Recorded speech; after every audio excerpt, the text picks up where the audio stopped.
नमस्कार दोस्तों, एक बार फिर से आपका स्वागत है पॉलिटी स्टडी यूट्यूब चैनल पर। दोस्तों, बात कर रहे हैं रीट 2025 के अकॉर्डिंग। हम मॉडल पेपर कर रहे हैं जिसमें साइकोलॉजी 30 क्वेश्चन, हिंदी 30 प्रश्न और इसमें संस्कृत के 30 प्रश्न, यानी 90 प्रश्नों पर हम चर्चा करने वाले हैं। और ये मॉडल पेपर रहेगा अपना 5 नंबर का।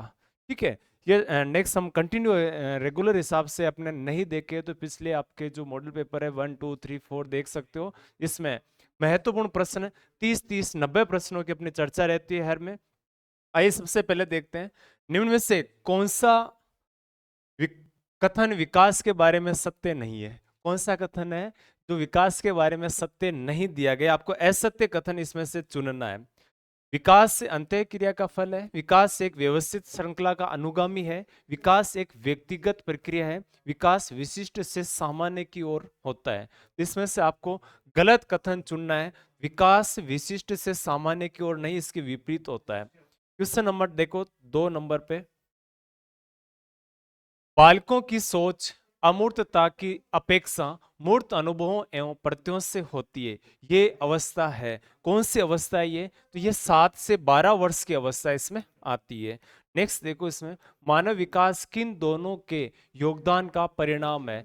दो का, यानी विकास देर का है, मानव विकास है, किन दो से मिलकर होता है? तो इसमें देखो वंशक्रम और वातावरण का सबसे अहम योगदान इसमें होता है।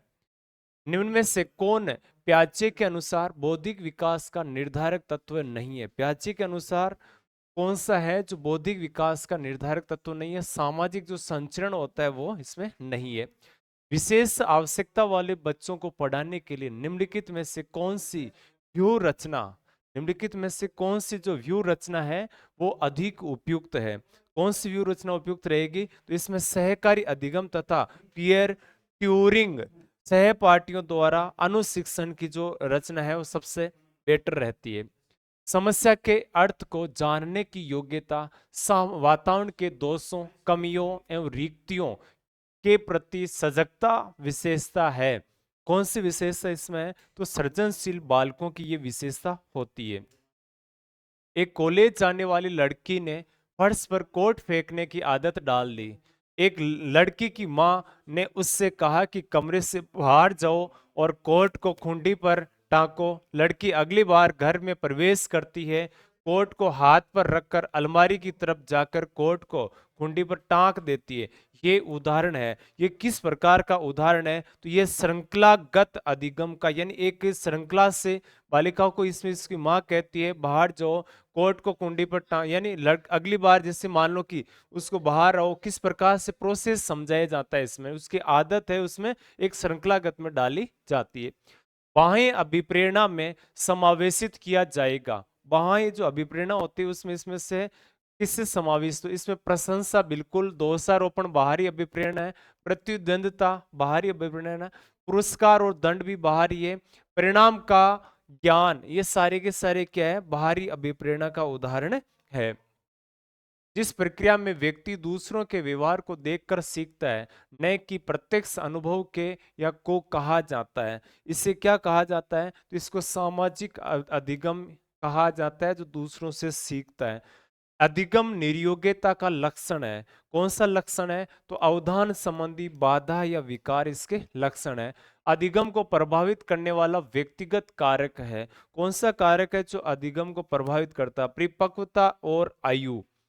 एक क्रिकेट खिलाड़ी अपने गेंदबाजी के कौशल को विकसित कर लेता है, पर यह उसके बल्लेबाजी के कौशल को प्रभावित नहीं करता। इसे कहते हैं, इसे क्या कहेंगे? इसे शून्य प्रशिक्षण अंतरण कहेंगे। जो क्रिकेट का जो खिलाड़ी है वो गेंदबाजी के कौशल को तो विकसित कर लेता है, पर उसके बल्लेबाजी के कौशल को प्रभावित नहीं कर पाता। दोनों कौशल उसमें बने रहते हैं। निम्न में से कौन सा कथन किसी व्यक्ति के मानसिक स्वास्थ्य को उत्तम रूप से प्रदर्शित करता है? कौन सा प्रदर्शित करता है? पूर्ण अभिव्यक्ति, संगतिकरण, सामान्य लक्ष्य की ओर निर्देशन। ये पहला ऑप्शन इसका राइट होगा। फ्राइड, प्याजे एवं अन्य मनोवैज्ञानिकों ने व्यक्तित्व विकास की विभिन्न अवस्थाओं के संदर्भ में व्याख्या की है, परंतु प्याजे ने कुछ अलग कहा है। वो क्या बात है, तो याद रखना, विभिन्न अवस्थाओं को समझाने के लिए संज्ञानात्मक बदलाव के बारे में जीन पियाजे ने कहा था।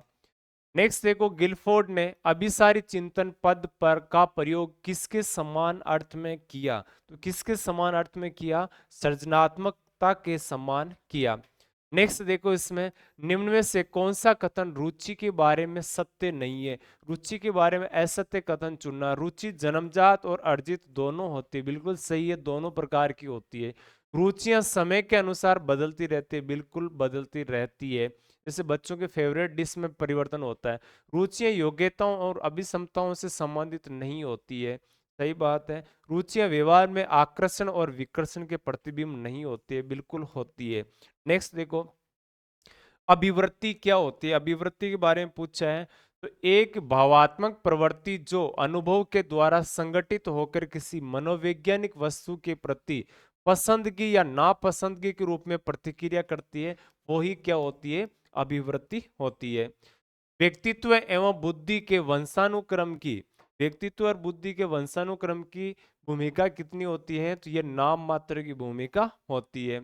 जिन इच्छाओं की पूर्ति नहीं होती है उनका भंडारगृह निम्न में से कौन सा है, जिनका मान लो कि इच्छाओं की पूर्ति नहीं होती वो किस में आ जाती है, इदम में शामिल हो जाती है। जैसे मान लो कि किसी व्यक्ति का अपराधी होना, इस प्रकार की घटना इसमें शामिल है। रक्षा तंत्र बहुत सहायता करता है, किस क्षेत्र की बात करता है, तो इसमें देखो बहुत सहायता करता है, किससे निपटने के लिए, दबाव से निपटने के लिए हमेशा रक्षा तंत्र सहायता करता है। शारीरिक निर्योग्यता वाले व्यक्ति के लिए निम्न में से कौन सी युक्ति रक्षा तंत्र में सबसे संतोषजनक होती है, कौन सी युक्ति जो सबसे संतोषजनक होती है, अति कल्पना सबसे संतोषजनक होती है। बालक प्रसंग बोध परीक्षण 3 वर्ष से 10 वर्ष की आयु के बालकों के लिए बनाया गया। इस परीक्षण में कार्ड में प्रतिस्थापित किए गए हैं, कार्ड में क्या प्रतिस्थापित किया गया है, तो लोगों के स्थान पर जानवरों को प्रतिस्थापित किया गया है। क्वेश्चन नंबर 22 में 2 हो जाएगा। सृजनशीलता के पोषण के लिए एक अध्यापक को निम्न में से किस विधि की सहायता लेनी चाहिए, कौन सी सबसे उपयुक्त होती है सृजनशीलता, ब्रेन स्टॉर्मिंग या विचारावेश। नेक्स्ट देखो, निम्न में से कौन सा कथन सही नहीं है, कौन सा कथन है जो गलत दिया हुआ है, आवश्यकता वंचना की शारीरिक अवस्था नहीं है, बिल्कुल यही ऑप्शन गलत है। अंतर्नोद आवश्यकता का मनोवैज्ञानिक परिणाम है, आवश्यकता और अंतर्नोद समान नहीं है बल्कि समानांतर है। मूल प्रवृत्तियां आंतरिक और जैविक बल, बाकी सत्य बातें हैं। शिक्षा का अधिकार अधिनियम 2009 में एक अध्यापक के लिए न्यूनतम कार्य घंटे प्रति सप्ताह निर्धारित किए गए, कितने निर्धारित किए गए,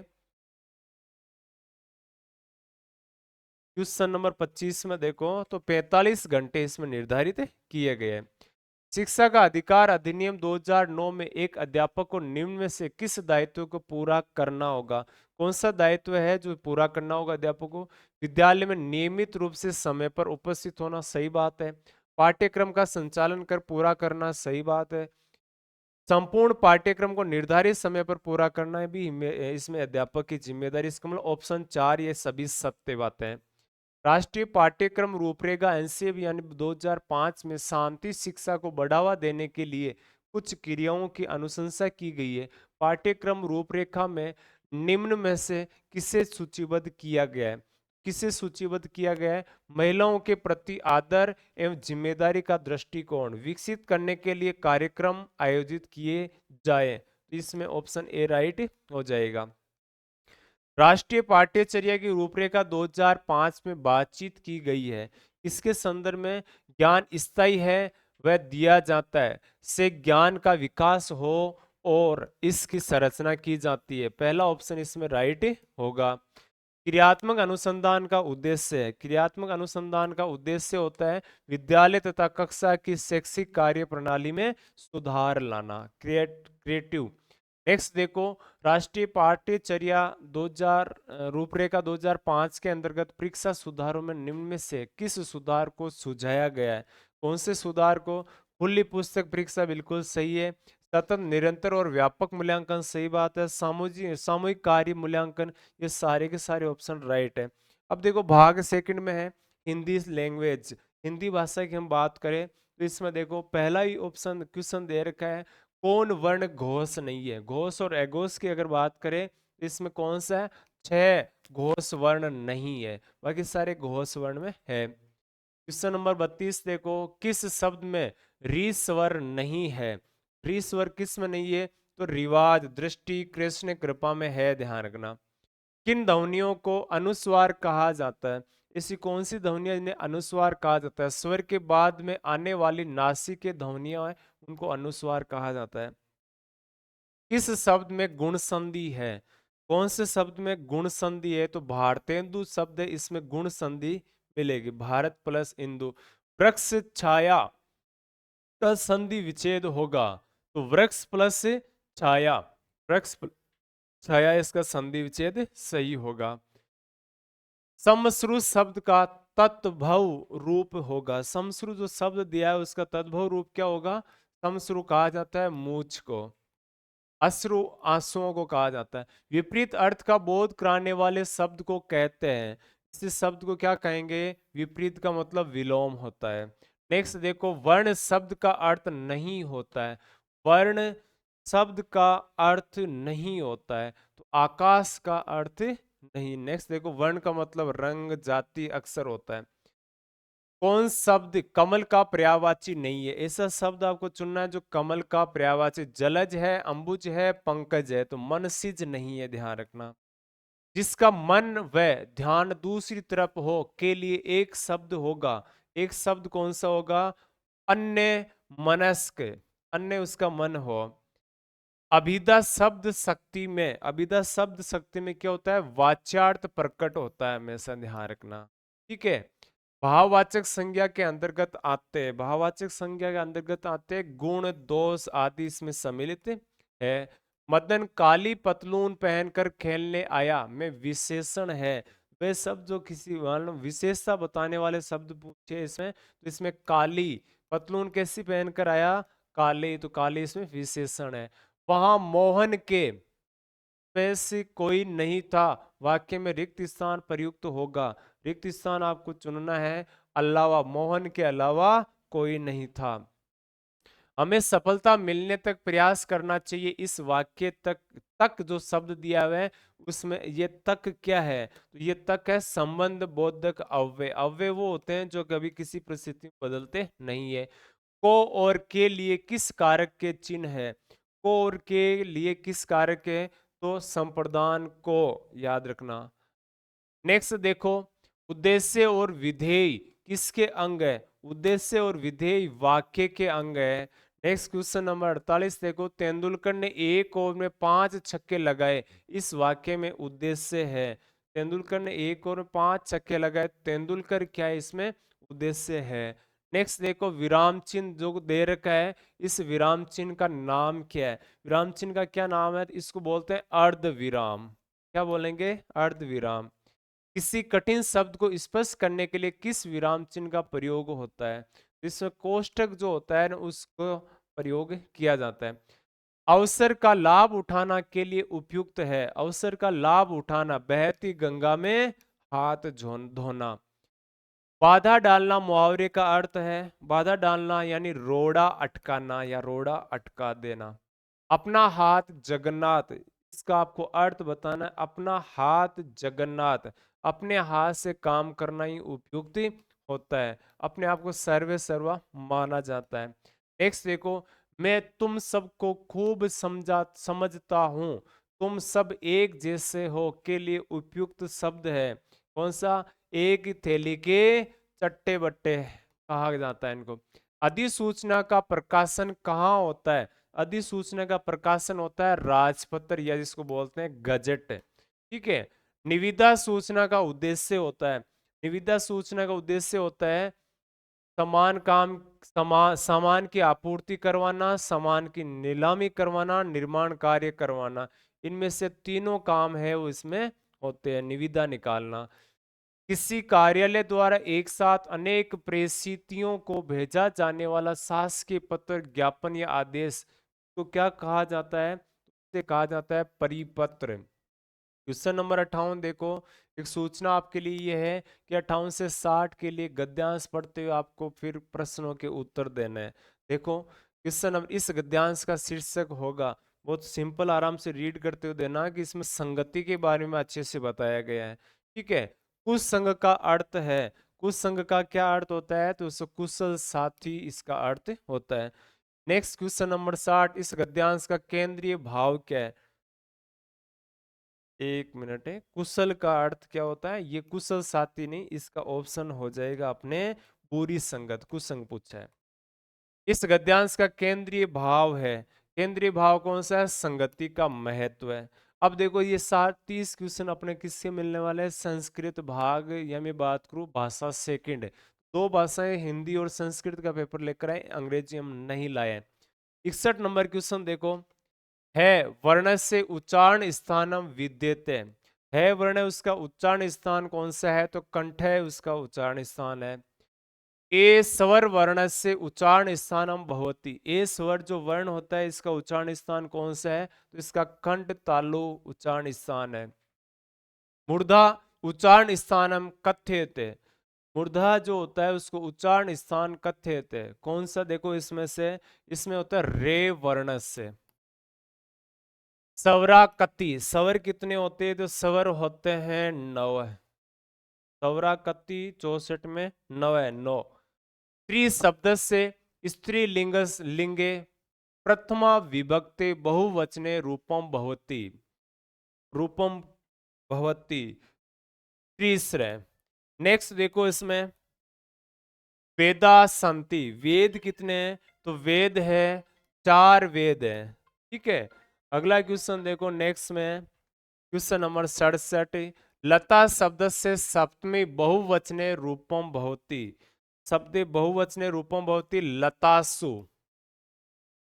पितृ शब्द से षष्ठी बहुवचने रूपम विधेते, बहुवचन का रूप क्या होगा? पितृणाम। क्वेश्चन नंबर 69, अस्य धातु है लोट लकार से मध्यम पुरुष से कवचने रूपम अस्ति। 69 क्वेश्चन नंबर देखो, तो एधि, सह धातु लट लकार से उत्तम पुरुषों कै वचने कवच रूपे पुरुष से कवचने रूपम भवति, सहे भवति।